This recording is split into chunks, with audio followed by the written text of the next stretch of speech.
Welcome to the Amazing Authorities Podcast, where game changers, visionaries, and category leaders share how they built their brands, platforms, and global influence. Your host is Mitch Carson, international speaker, media strategist, and creator of the Instant Authority System. If you're ready to learn from those who've done it and want to become the go-to expert in your space, you're in the right place. Tell us about yoga therapy. I'm a former yoga practitioner. Then I went full Pilates reformer years after that. But I did yoga for years, more of a power yoga.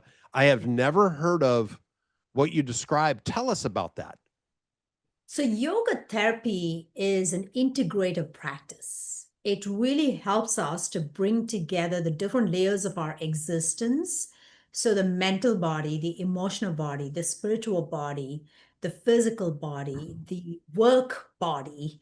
So you can think of these as the different masks that we wear, right? We have a spiritual mask. Everything is a mask when you think about it. So we have all of these different aspects or dimensions to our life. And what yoga therapy is about is bringing all of this together to help us to see that it is creating this one unique person or personality on this planet. So in yoga therapy, the focus is on understanding how all of these various bodies influence that personality. So it's not just about the physical practice of yoga. It goes beyond to understand what is their emotional constitution, what is their mental constitution, what is their spiritual constitution. So we take the time to really dive deep into that in order to construct this holistic profile of an individual and then work toward recommending specific practices that'll help them to realize their highest potential. Now, do you take them through an assessment? Is it a questionnaire? I mean, what is the process? Because you got my attention. I've never heard of this. Yes, it's a very in-depth assessment of how an individual's constitution is made up in all of these different categories. In fact, when I graduated with my yoga therapy degree, this was my thesis, is what are the sets of questions we want to ask to construct this profile of this individual? And, I built this massive questionnaire, which I use with my clients. Some portions of it I don't use because of the nature of the work I do right now, which is not fully, yoga based, but I bring the philosophy and the teachings from there. But yes, it has a massive set of information that you can get by asking these questions to understand who this person is beyond what they say they are. So, and that is the purpose of yoga therapy. It's really an integrative practice. So who do you help when you say your practice and clients, who are these people? So I work with high performers who are founders and entrepreneurs. I myself have been an entrepreneur since 2008, and I understand very well the challenges of entrepreneurship as well as the beauty of entrepreneurship. So I help entrepreneurs, founders, really integrate that emotional intelligence, which is already sitting inside of them. But so many of us hear this dialogue of you should be non-attached, you should be detached from your emotions, and so on and so forth. So I help entrepreneurs leverage emotions as a superpower, as the way to, in fact, get to the dream vision and legacy that they want to get to. And how did you get into this? I mean, this is a unique category. I mean, I've interviewed a lot of people. I've never heard of yoga therapy, but one of the beauties of my job, I learn about interesting people, and this is a niche. It's definitely a niche for me in that, honestly, it's my expertise, my specialty is sprinkled across multiple things. It's funny, Mitch, because when I was growing up, I felt like I wasn't good at anything, But it turns out that not good at anything was actually building me up for this massive exploration through the foundation of the teachings of yoga to step into a way to bring that in a practical and consumable format to entrepreneurs. And so I discovered my strengths going through that, frustration and pain of not understanding what my niche was to really coming into something that was totally unique, something which I'd never explored before, something which is not talked about very often, and landed on a beautiful aspect of my expertise. Well, in your background, you're native, you're a native of India, yet Yeah. you studied yoga when you came to the United States. Yeah. Isn't that true? Like, wow. Yeah, I actually started practicing. I remember my dad, kind of walking with me and taking me to my first yoga class. And I remember sitting in yoga class, and there were like through the hour and a half that we were sitting there were like three physical postures that were taught. Everything was about thinking and aligning emotions to thoughts and Oh, aligning emotions, thoughts to the body. Because what yoga is really great at recognizing is that the thoughts and the emotions that you have are actually influencing how you practice the physical aspect of yoga, which is the postures. So, in a lot of ways, and the way in which it's taught in the Western countries is vastly different than how it was taught originally. Originally, you were expected to do all the spiritual, mental, and emotional work first before you could do the physical practice. Why? Because yoga philosophy is about, understanding that the ego can play a very huge role in how you practice physically if you don't address the mental and the emotional layer behind it. So if you have less than thoughts or if you have more than thoughts, it's going to lopside your practice to show you that you're imbalanced in your perspective. And that's why you have pain in a certain part of your body, and you can call it pleasure, but you're happy in another part of your body. Okay. So this is what the postures are supposed to show us, which we don't really talk about in a yoga class in the Western world, but this is the crux of yoga philosophy.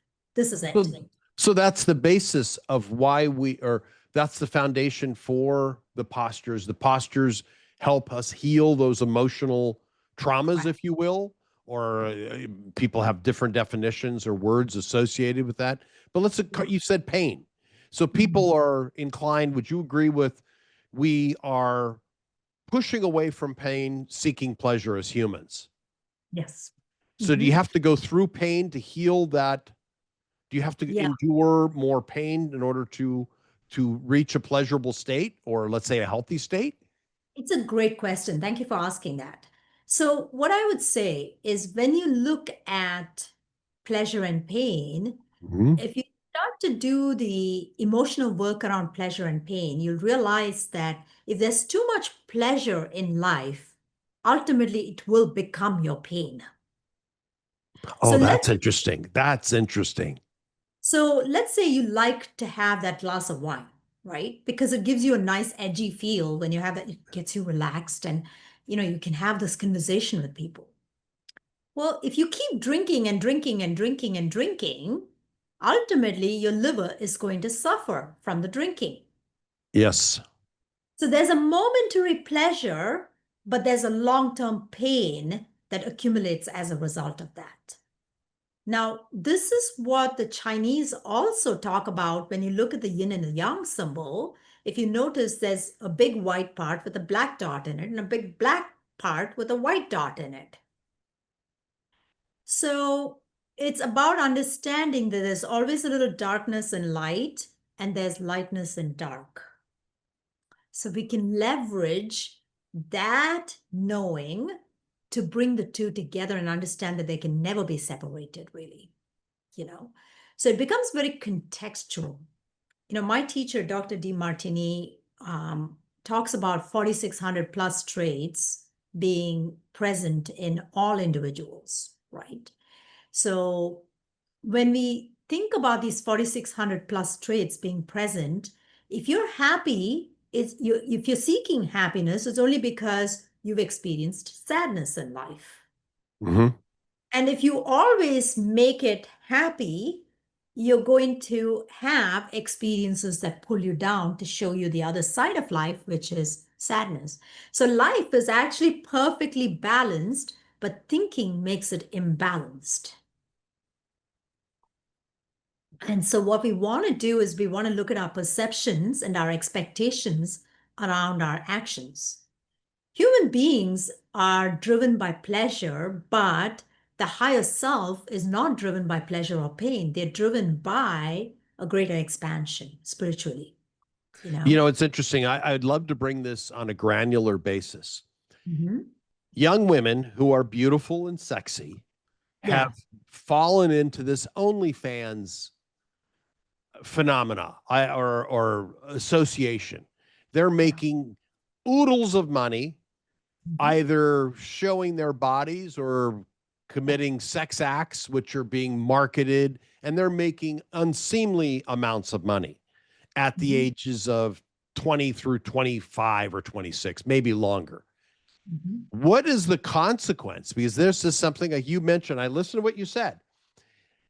A pleasure can then turn into a problem, or you said it, or turns into a bigger issue later. Yeah. So they Yeah. found that, okay, men want to see this, or they enjoy the act themselves. Now it's a short-sighted thought, because what happens when their maternal instinct kicks in at age 30?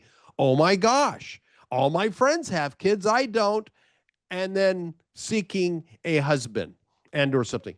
Can you help that type of person, that woman, that young woman who's starting to feel getting older? It happens to us all. We were all 30 once and we were 22 once, but for a woman specifically at age 30, I'm going to call it, because in the United States, I'm from America, you're living now.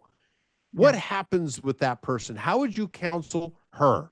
Let's just call her Judy. You know, Anybody. Okay. I can counsel anybody. good. Okay.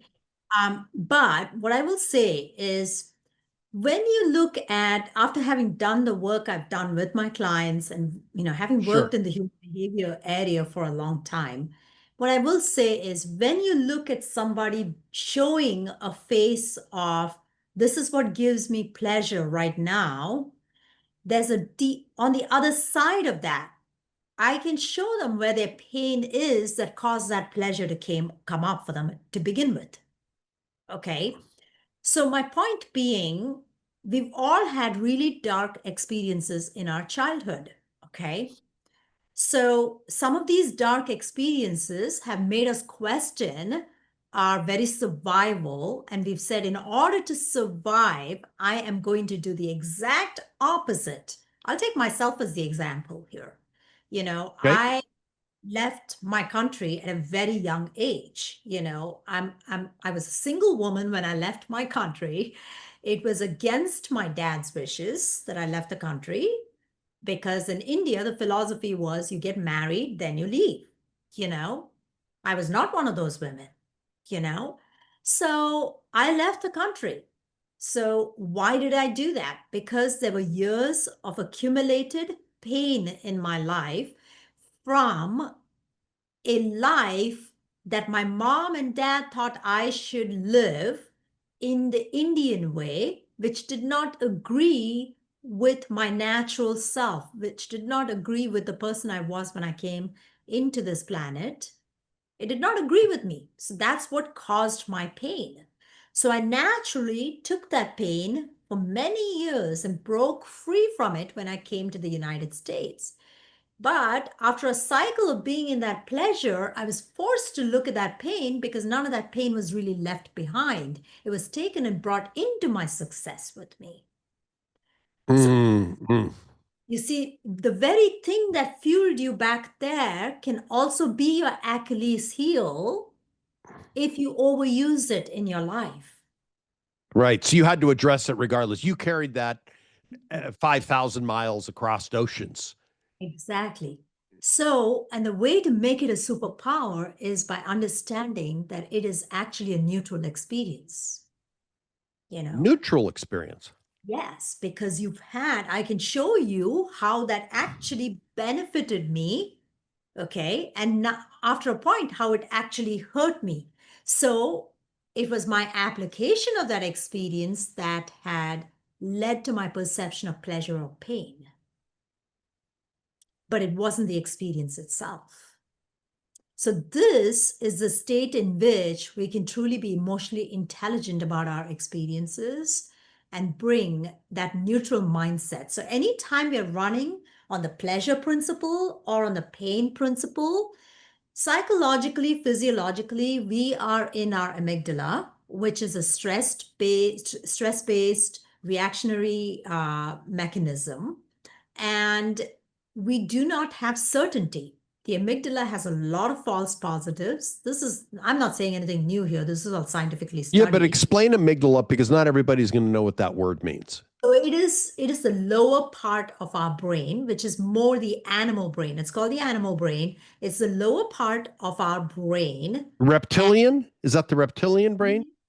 The oldest part of our brain. Some Got people it. call it the oldest part of our brain, the reptilian part, which did not evolve. It is survival based.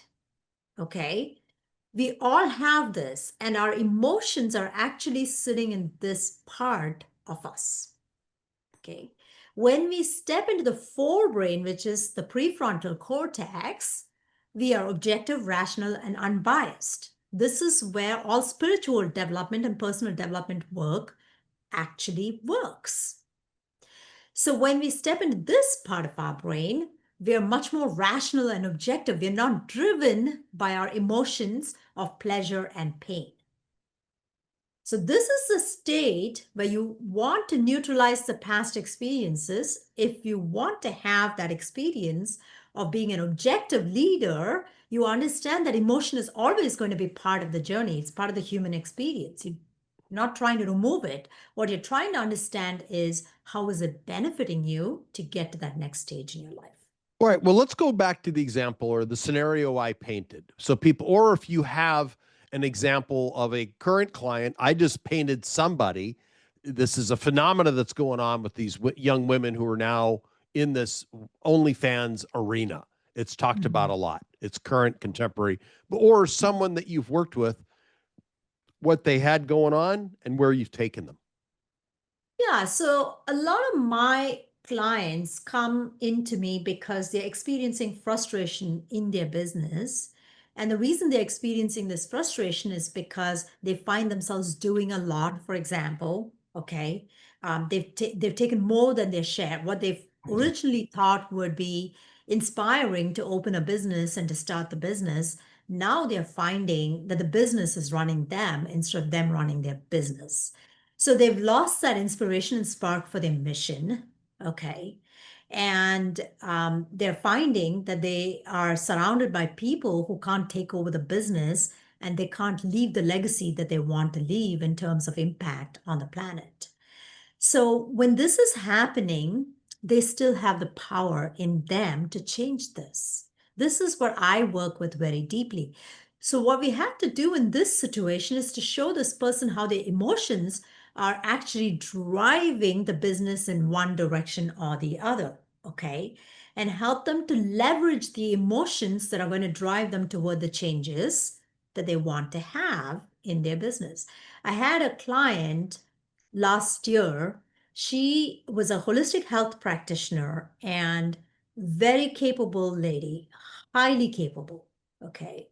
And what she was struggling with was an experience of just feeling like a surge of emotions as her body was changing, going through menopause. She was experiencing a surge of emotions happening in her.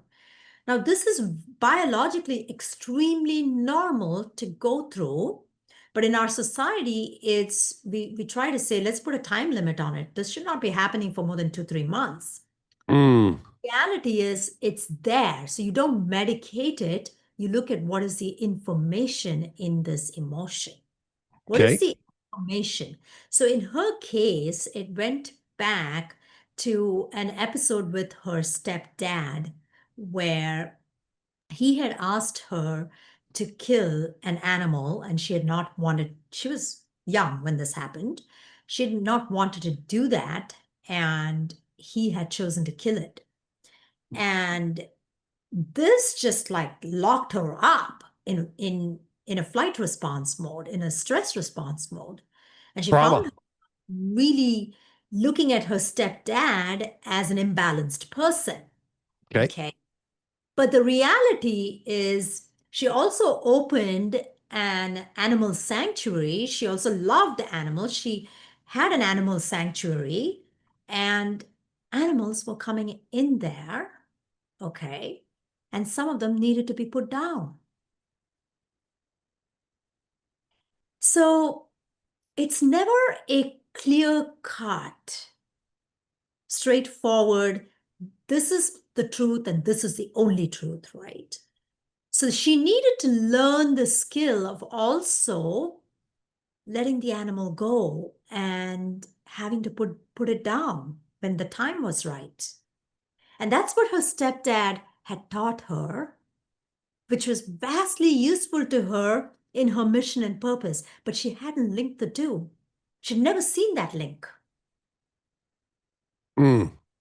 And ultimately, when she was able to see that link, it was like this, she did it herself. I'm not telling her this. She did it herself. She's like, oh my God, I've had this link. So our perception can be very lopsided. And when we can finally bring that together, we realize nothing is missing in our lives.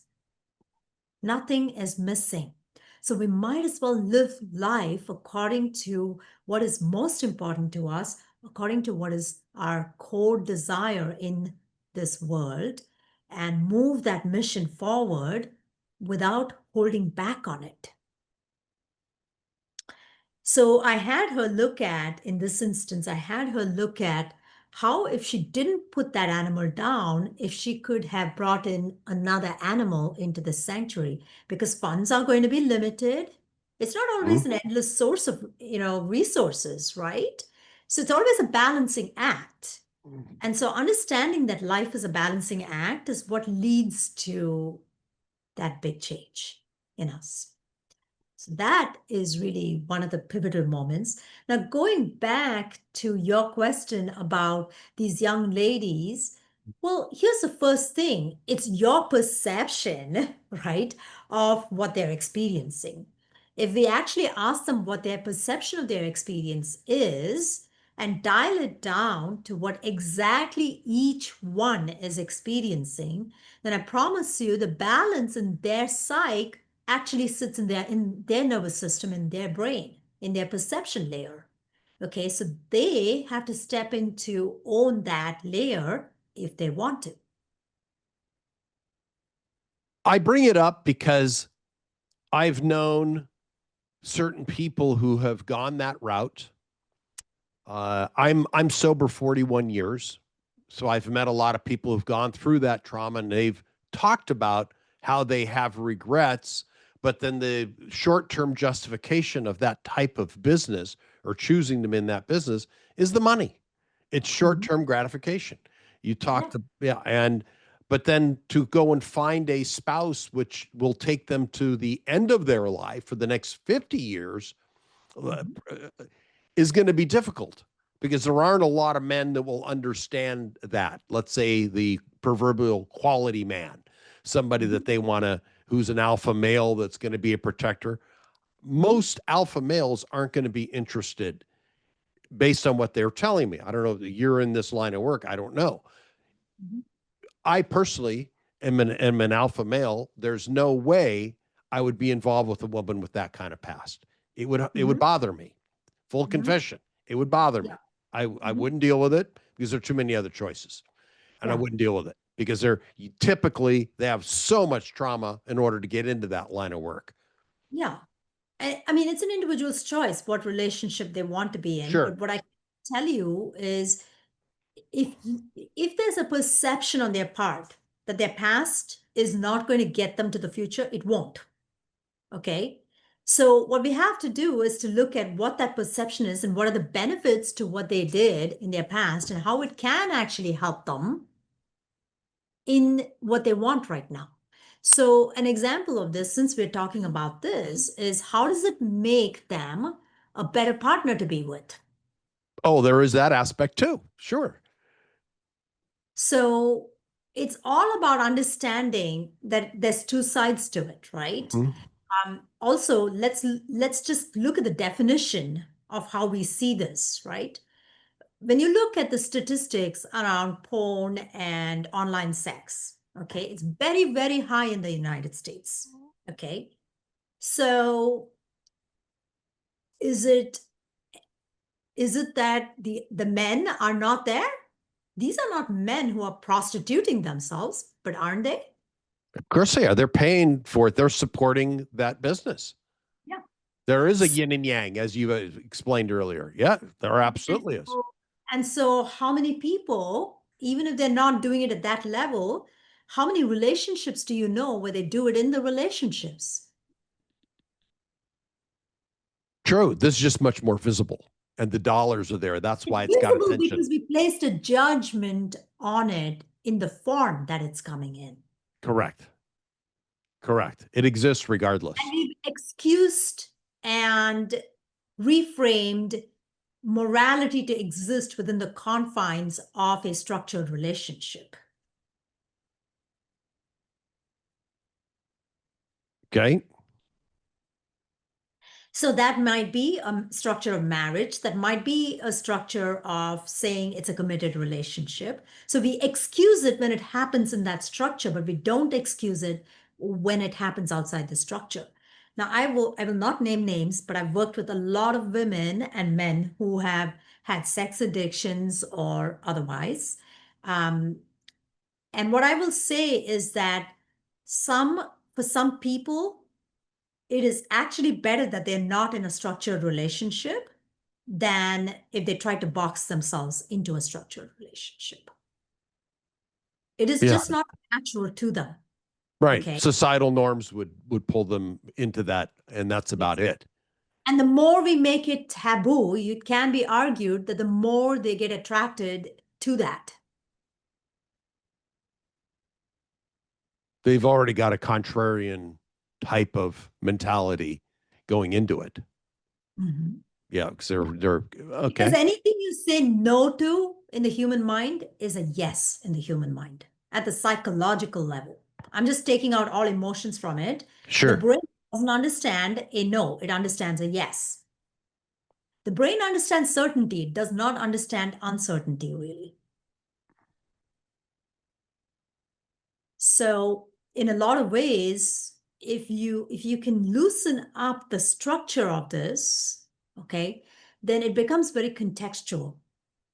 Okay, I can tell you, coming from a society of where there's a lot of rules and restrictions around what women can do and what men can do, there's a lot of promiscuity in that culture because it's made such a taboo for women to be a certain way. Oh, And I don't know Indian society, but I lived in the Philippines for a bit. And similarly, they have the church. The Catholic Church is the overriding, controlling component of dictating behaviors and conducts and what's good versus bad. And I would imagine something like that exists in India as well, just on a yeah, greater scale. yeah, it's definitely an interesting exploration. I can tell you that India did not start that way, but India became that way, and it goes back to the history of India, going back to the British rule in India. Sure. But what I will contend and say also is that the British were balancing India out in a lot of ways. So it is a very interesting exploration in human behavior, mass psychology, and collective philosophy, which is personally my interest. Yeah. Yeah, clearly. So, how can people get in touch with you if they want to have your help to take them through some of these traumas, issues, so they can be more balanced? You use that Yeah. word a lot. Let's balancing out so we have a little bit of equilibrium. Yeah, thank you. I am on Instagram, so the best way to connect with me would be on Instagram. And my main thing is that I work with entrepreneurs and founders. So if you're an entrepreneur or founder looking to move past some emotional let's say, experiences that are holding you back, then the best thing to do is to, go follow me on Instagram. It's at My Future Now by Vidya. And Uh-huh. then, if you can throw the link on there to Mitch, that Oh, would be I awesome. will. You could come follow me and then just DM me the word 10 so I know it's from this podcast. And, we'll connect, chat, and I will give your audience a gift of the 10 exceptional habits of high performing entrepreneurs. It's not the normal thing that you expect, go to bed at 5 o'clock, that's not it. It comes from like years of experience working with entrepreneurs. It's a real blueprint for functioning in your highest zone of genius, really. Yeah. Oh, great, great. Well, I'll be interested to see that and read it as well. I'm Yeah. always Sounds. looking at upping my game a little bit. Yeah. Well, Vidya, Yeah. thank you so much for your time today. It's been rather interesting and Yeah. went down different paths that I hadn't anticipated. And that's the Yeah. beauty. I've got one of the best jobs in the world. I get to meet the most interesting people, and you're an amazing authority in your field. And thank you for your time today. Thank you for having me on the show. It's lovely to meet you. Thanks for tuning in to the Amazing Authorities Podcast. If today's episode inspired you, take a moment to subscribe, rate, and leave a review. It helps more experts like you rise to the top. For behind-the-scenes access and free resources to boost your authority, head to mitchcarson.com. Until next time, stay amazing.